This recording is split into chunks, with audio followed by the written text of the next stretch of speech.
Hey guys, J.R. Fisher here. I am in Costco with Jessica, but you know what? The camera's facing me so you can't see her. There she is. Jessica, say hello. She loves when I do that. So I wanted to talk to you a little bit today about products for your website.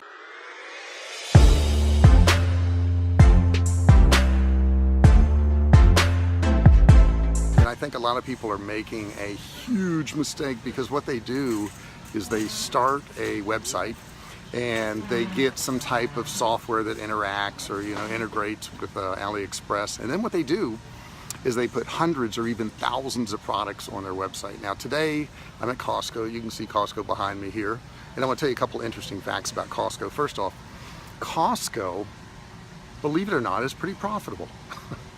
And if you compare them to some of the other big brands out there, Costco's worth $218 billion.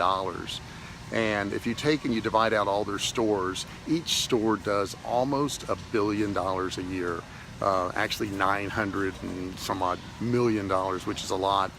But if you look at somebody like, let's say Walmart, okay, Walmart does about $330 million a year per store, and they're worth more money. However, they do 1/3 the amount of business. Now here's the crazy thing. At a Costco store, there are 4,000 products on average, 4,000 products. At a Walmart, 150,000 products. So what does that tell you? Walmart has just put every product in the world on their site and hopes that somebody buys them. Now, they are Walmart and they sell a lot of products and they do pretty well.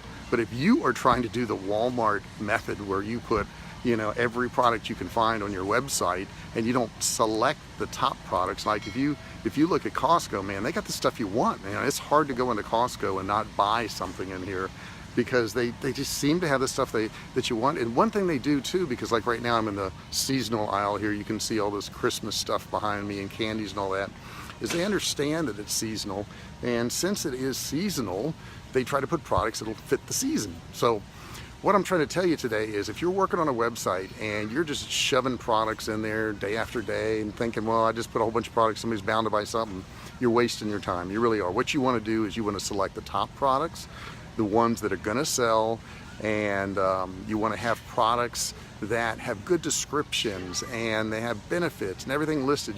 You do much better off to list 10 products on your site than 100 of them if those 10 products are described well and they're really high selling, good volume products. But remember, keep in mind, have good products on your website, select the ones that sell, and have fewer products. Hope that helps you out a little bit today, and I'll talk to you real soon.